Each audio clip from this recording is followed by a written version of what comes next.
2023 has not been off to a great start for Prince Harry and Meghan Markle. While Spare has had supposedly strong sales, the book has turned Harry into a laughingstock, with even the likes of Jimmy Kimmel mocking him for revealing such strange, intimate details. But do not delay or your knob be destroyed. But mommy, have you heard about Sir Sigmund Freud?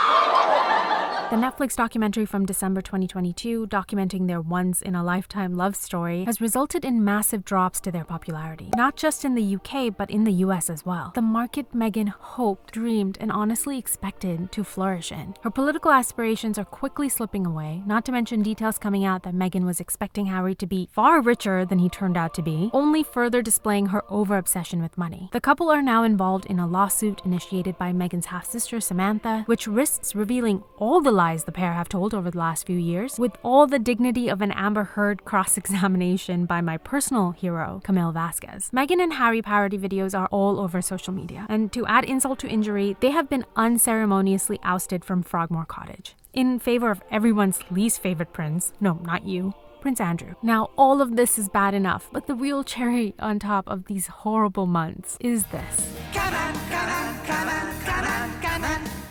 It's the Worldwide Privacy Tour. Come on, we want privacy, we want privacy. Meghan and Harry have been the subjects of a recent South Park episode, where, and there is no other word for this, the pair have been eviscerated. The characters in the show are not referred to by their names, of course. Instead, they are the Prince and Princess of Canada, with undeniable likeness to the pair. If you haven't seen the episode, you really should, because it is such a brutal takedown, and honestly, they've gotten details right that I would not expect, like their constant requests for privacy in the most public way possible. Yeah.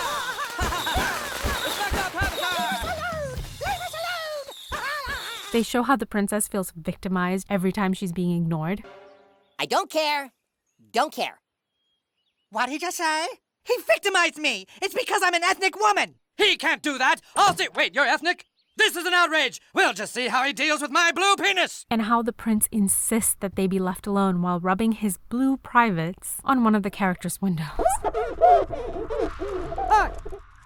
Hey, have some respect for people's privacy. In the show, the pair of course realize that the only way to solve their problems is to go back to the brand management firm. Oh yeah, is this you? Sorority girl, actress, influencer, victim. Yeah, that's totally me. But by the end of the episode, the prince comes to realize that maybe this is not the right path for the pair. That maybe they should do as they've always said and just live their private lives. No more magazines and Netflix shows. We really can live a normal life. Yes, I'm sure you agree, darling. We can be the people we talked about being, with no more worries about how we look or the image we project to people. What matters is what we have on the inside. Only to discover that, Hello? dear God, if there is a singular moment that perfectly encapsulates Meghan, it has to be this. And the episode ends with the sad prince realizing the truth and walking away. As a result of all these troubles, rumors now abound that Harry and Meghan's relationship is on the rocks, with Meghan feeling angry with Harry, blaming him and his actions for their massive fall in popularity, and current status as butt of so many jokes. You're right, Meghan, it's only Harry's fault. And I'm sure the couple are incandescent because they really can't take any action against South Park, since this is just a cartoon. The problem now is that it is the beginning of the end. While the mainstream left-leaning traditional American media has been generally very kind to Harry and Meghan, South Park and Jimmy Kimmel are sure to be the rocks that start the avalanche. Pretty soon, no doubt, there will be an SNL skit mocking the pair, reinforcing the fact that their brand is tanking faster than a 2022 Disney film, all because of one word: victim.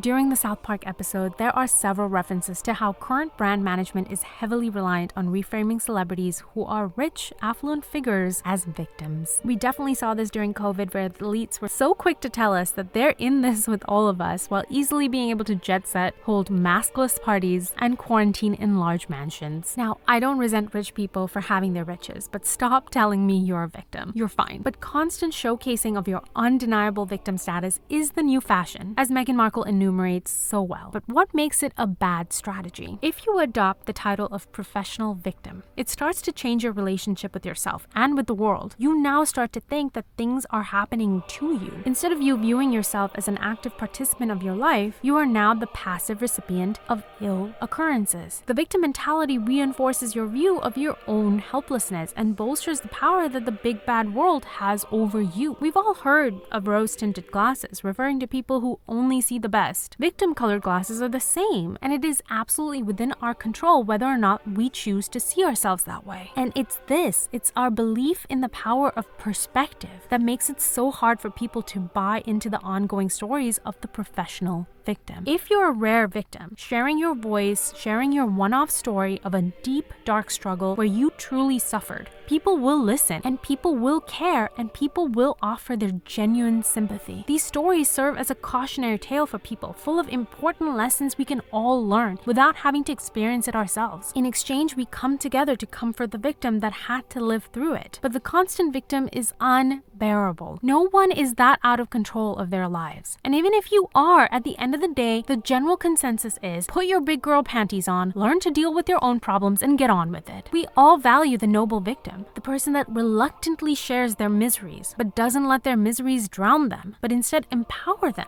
to never become a victim of their situation again. But the Meghan Markle use of her unending victim status is to garner a river of overflowing empathy and goodwill, so she can avoid any form of accountability until the end of her days. She wants to use that status to continue to grow in her popularity, gain political power, as well as increase her bank balance substantially. I'm sure she saw visions of her greatest brand yet: humanitarian, princess, senator, victim. Well, South Park fittingly and brutally put an end to that dream, didn't they? Don't worry, my love. He's not gonna get away with this. Thanks for watching, everyone. If you enjoyed this video, please like and share, and don't forget to subscribe. Come on, you know you want to.